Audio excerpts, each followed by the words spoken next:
पुनर्विकास प्रक्रियेत झालेल्या कथित अनियमितता, विकासकाच्या मनमानी कारभारामुळे निर्माण झालेला वाद आणि सोसायटीच्या सदस्यांच्या हिताकडे दुर्लक्ष होत असल्याचा आरोप करत सानपाडा येथील कस्तुरी सोसायटीच्या सदस्यांनी जनसंवाद उपक्रमाअंतर्गत माजी आमदार संदीप नाईक यांची भेट घेतली व निवेदन सुपूर्द केले। निवेदनात नमूद केल्याप्रमाणे संबंधित इमारतीचा पुनर्विकास सुरू असताना ओमकार बिल्डकॉन या बांधकाम व्यावसायिकामार्फत पुनर्विकास योजना देण्यात आली। सदर बिल्डर आर्थिकदृष्ट्या सक्षम नव्हता, तरी पण पुनर्विकास कमिटीने सोसायटी सभासदांना विश्वासात न घेता सदर बिल्डर बदली केला। फक्त बहुमताचा गैरवापर करून सदर पुनर्विकासापोटी कमिटीने कॉन्टिनेंटल ग्रुप या विकासकाला पुनर्विकासाची जबाबदारी दिली। रहिवाशांना अनेक वर्षापासून मोठ्या अडचणींचा सामना करावा लागत असल्याचा दावा करण्यात आलाय। सदस्यांच्या म्हणण्यानुसार पुनर्विकासाबाबत सध्या न्यायालयीन वाद सुरू असून सिव्हिल कोर्ट तसेच सहकारी न्यायालयात प्रकरण प्रलंबित आहे। अशा परिस्थितीत कोणताही अंतिम निर्णय न घेता सदस्यांच्या हिताचे संरक्षण करावे अशी मागणी निवेदनातून करण्यात आली आहे।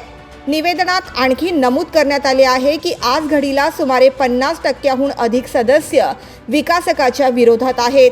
सोसायटी सभासदांमार्फत C1 स्ट्रक्चरल ऑडिट संदर्भात सिव्हिल केस सुरू आहे, तसेच दुसरी केस कोऑपरेटिव्ह न्यायालयात सुरू आहे। विद्यमान पुनर्विकास प्रक्रिया रद्द करून संबंधित सोसायटीचा क्लस्टर पुनर्विकास योजनेत समावेश करण्यात यावा, यामुळे सर्व सदस्यांना न्याय मिळेल आणि नियोजनबद्ध विकास होईल असे मत सदस्यांनी व्यक्त केले आहे। सर, असं आहे की आमची सोसायटी कस्तुरी गृहनिर्माण संस्था ही आम्ही सर्वजण सभासद आहोत इथे, आणि आमची अशी फसवणूक केली गेली आहे की 79A मार्फत आम्हाला तिथे बोलवलं गेलं आणि आम्हाला काही सूचना न देता त्यांनी रीतसर काहीच कारवाई न करता सह्या दिलेल्या आहेत आणि प्रत्येक मीटिंगला आम्हाला डावललं जातं। आमच्यावरती बाउन्सर पोलीस यांचं प्रोटेक्शन त्यांच्यासाठी घेतात आणि आमच्यावर दादागिरी करतात आणि हे करतात। आम्हाला बोलून दिलं जात नाही, प्रत्येक वेळेला आमचं म्हणणं ऐकून घेतलं जात नाही।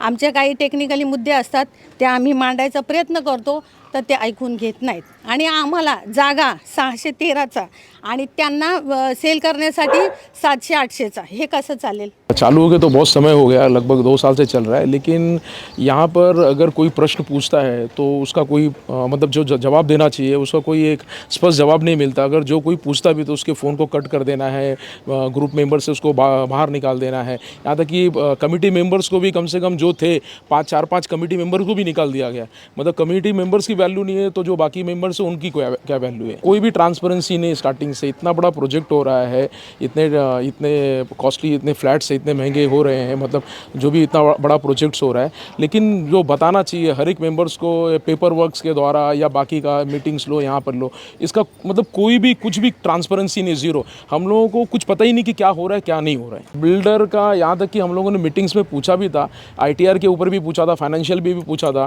तो उसके 7 लाख रुपये उसकी ITR है जो हमारे वॉचमैन से भी कम है। ऐसे बिल्डर्स को ये लोग प्रोजेक्ट कर रहे हैं, तो मतलब कोई भी मतलब कि हमको उस पर पूरी की पूरी शंका ही है। मतलब ये प्रोजेक्ट मतलब बेकारी मतलब ये लोग कर रहे हैं। कस्तुरी सहकारी गृहनिर्माण संस्था या संस्थेचा मी स्वतः एक कमिटी मेंबर आहे आणि माझं नाव आहे अरुण अहिरे। आता विषय असा आहे की या सगळ्या रिडेव्हलपमेंटच्या प्रक्रियेमध्ये हे जेवढे लोक इथे उभे आहेत या सगळ्या लोकांचा आणि माझासुद्धा एकच प्रश्न आहे की पारदर्शकता ही बिलकुल राहिलेली नाही आहे। याचा विषय असा आहे की सुरुवातीला कमिटीने म्हणजे त्या कमिटीमध्ये पण 2 कमिट्या काम करतात असं मला वाटतं। म्हणजे एक टीम आहे, त्याच्यामध्ये 2 टीम।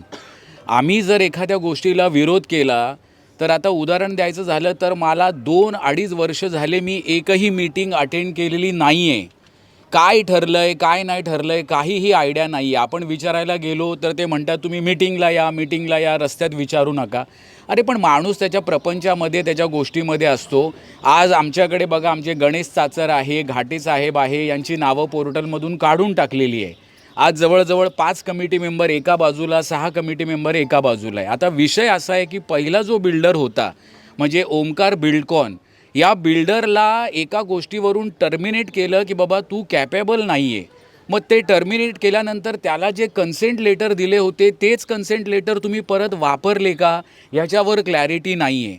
तिकडे DA साईन करायला गेलो त्यावेळेस 10-10, 20-20 बाउन्सर, पोलीस प्रोटेक्शन आणि DA साईन करताना पण त्यांनी अशा पद्धतीने साईन करून घेतला की एक पान त्यांनी असं जरासं दुमडलं आणि इथे सही करा. मग ते नवरा बायको आले, त्यांनी सही केलं, पण त्याच्यामध्ये ॲनेक्शर कुठलं लावलं आहे, काय लावलं आहे, काही नाही.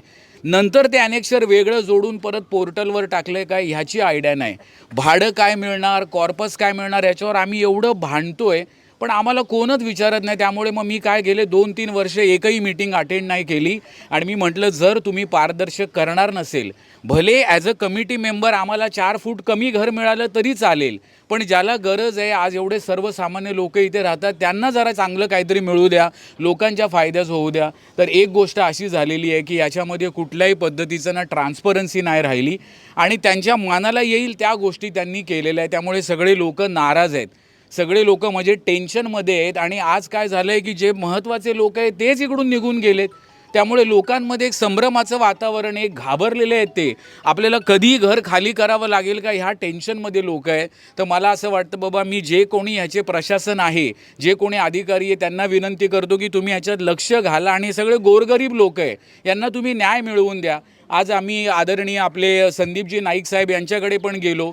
आमच्या शैलाताई नगरसेविका आहे, जगदीश दादा आहे, हे आमच्या मागे भक्कमपणे उभे आहेत आणि म्हणून इथे उभं येऊन राहायची हिंमत तरी आम्हाला मिळाली, नाहीतर आम्ही सगळे टेन्शनमध्ये होतो. तर अशा प्रकारे बाबा, तुम्हाला मीडियाच्या माध्यमातून जर आम्हाला काही मदत करता आली तर ती तुम्ही करा आणि हा सगळा गुंता सोडवा, अशी माझी विनंती आहे. इकडे वोटिंग वगैरे काही नाही झालं, उलट पहिल्या बिल्डरच्या संपर्कात तरी मी होतो की बाबा तू लोकांना काय देणार आहे, काय नाही देणार आहे. पण नवीन बिल्डर आहे, त्याला हे सुद्धा माहीत नाही की मी कोण आहे, कमिटी मेंबर कोण आहे. तो आम्हाला कोणालाच ओळखत नाही.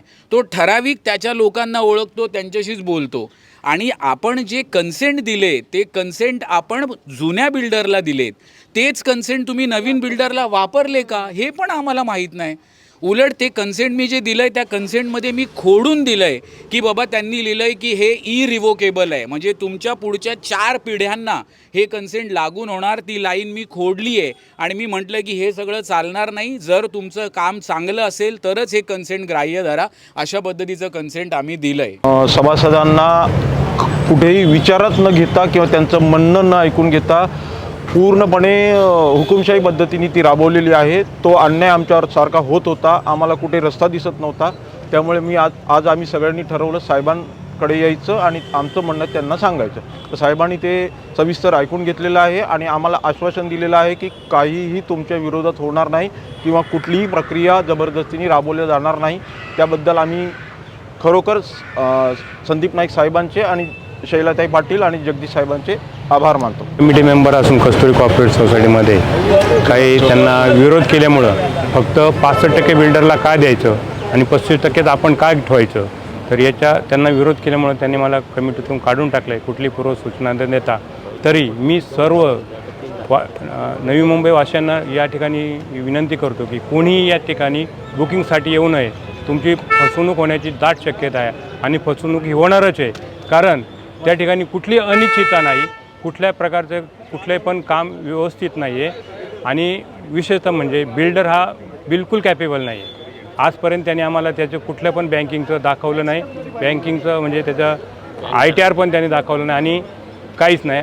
आणि हे आणि आज रोजी असं आहे का आम्हाला त्यांनी 613 एरिया सांगितला आणि म्हणजे ज्याला जो सेलेबल एरिया पण तो पण 613 ठेवला होता, पण तो आज ॲडव्हर्टाईज असं करतो आहे का तो 778 एरिया तो त्यांना देतो आहे सेलेबलला आणि आम्हाला 613 देतो आहे. आणि आमचा याला पूर्ण विरोध आहे.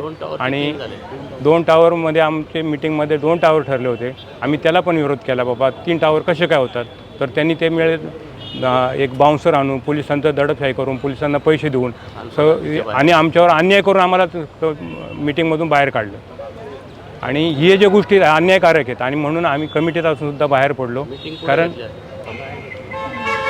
तरी आणि मीटिंग कुठं पण गार्डनला घ्यायच्या, दादागिरी करायची. आणि आज सर्वसामान्य आमचे जे हे आहेत गोरगरीब आहे आम्ही तिथं, आणि कोणाचं पण असं कॅपेबल नाही का ह्या लोकांचे 2-2 ठिकाणी रूम असून हे स्वतः दादागिरी करतात आणि तिथं सर्वसामान्य लोकांना घाबरवण्याचा प्रयत्न चालू आहे. तर ह्या गोष्टीला आळा बसला पाहिजे म्हणून आम्ही माननीय संदीप नाईक साहेबांकडे आलो आणि आमची व्यथा त्यांना सांगितली. कारण हा जर प्रोजेक्ट पुढे गेला तर आमचे सर्वसामान्य जनता ही रस्त्यावर आल्याशिवाय राहणार नाही. कारण हा बिल्डर कुठला पण कॅपेबल नाही. आणि जर कॅपेबल असेल तर त्याने आमच्यासमोर येऊन आम्हाला त्याने पेपर दाखवा. आम्ही रिडेव्हलपमेंटच्या विरुद्ध नाही आहे, फक्त तो कॅपेबल नाही. आणि हे चालले हे एकदम ट्रान्सपरन्सी एकदम अयोग्य पद्धतीनं चाललेली आहे. कारण आम्हाला 30%च मिळतं आहे, 70% पूर्ण बिल्डरला आहे. कारण 1 टावरचे 2 टावर बिल्डरला सिलेबलला दिलेत. हे कुठलं धोरण आहे? नवी मुंबईमध्ये अशी पद्धत नाही आहे. म्हणजे आजपर्यंत तर असं कुठं ऐकलं नाही का बुवा बिल्डरला जास्त जागा विकण्यासाठी दिली, रहिवाशांना कमी जागा दिली. आणि आम्हाला 613च का, आणि त्याला सिलेबलला 778 का? जर सिलेबलला जर 778 असेल तर आम्हाला पण 878 मिळालं पाहिजे. कारण आम्ही तिथं मूळ मालक आहेत. आम्ही सिडकोकडून खरेदी केलेले आहेत, आम्ही मूळ मालक आहेत. याचा अर्थ आम्ही काय हे नाही ना. आणि आमचा या प्रक्रियेला पूर्ण विरोध आहे. तेच कस्तुरी सोसायटीच्या कमिटीने ज्या काही AGM मीटिंग आणि महत्त्वाच्या 79च्या मीटिंग या सानपाडा हद्दीत न घेता एक घेतली बेलापूरच्या हद्दीमध्ये, एक घेतली तुर्बाच्या हद्दीमध्ये, आणि आम्ही तिथं राहणारे जवळ सानपाड्याच्या हद्दीत त्यांनी कोणतीही अशा महत्त्वाच्या मिटिंगा घेतल्या नाहीत. आणि त्या मिटिंगला त्यांनी बाउन्सर वापरलेत. कारण का तर सभासद भीतीपोटी येऊ नये म्हणून अशा पद्धतीने त्यांनी त्या ठिकाणी केलेलं आहे. तसेच त्यांची जी प्रक्रिया आहे ती पूर्ण पारदर्शक नाही आहे, बिल्डरची कॅपेबिलिटी नाही आहे. आणि आता त्यांनी सध्या बहुमताच्या जोरावर त्यांनी सगळे ठराव जे पास केलेत ना त्याला आमचा विरोध आहे. आणि संपूर्ण आमची सोसायटी इमारत नाही आहे, LIGच्या ग्रुपमधून 1994 साली बांधलेले आहेत, अल्प उत्पन्न गटासाठी बांधलेले आहेत. आणि त्यामध्ये संपूर्ण घरं पत्र्याची आहेत. आणि काही लोकांनी परमिशन घेऊन CCOC असून 1+1 कायदेशीर केलेले आहेत. अशा घरांना त्यांनी C1 करण्यासाठी महानगरपालिकेकडे खोटा रिपोर्ट पाठवून सगळं इमारती दाखवल्या आहेत. आमच्या सानपाडा सेक्टर 4 कस्तुरी सोसायटीमध्ये अशी 2-4 माळ्याची कोणतीही इमारत नाही आहे. आणि असं असताना त्यांनी आमची सोसायटी C1 केलेली आहे. योग्य ते कागदपत्र सादर न करता C1 खोटं केलेलं आहे. त्या संदर्भात आम्ही न्यायालयात दाद पण मागत आहोत सध्या आहे. संबंधित अधिकाऱ्यांनी या संपूर्ण प्रकरणाची निष्पक्ष चौकशी करून पुनर्विकास प्रक्रियेत पारदर्शकता राखावी आणि सर्व सदस्यांच्या हिताचे निर्णय घ्यावेत अशी मागणी रहिवासियांनी केली आहे. या निवेदनामुळे संबंधित पुनर्विकास प्रकल्पाबाबत पुन्हा एकदा चर्चा सुरू झाली असून याबाबत आता काय भूमिका घेण्यात येते यावर सर्वांचे लक्ष लागून आहे. Bureau report, the metro.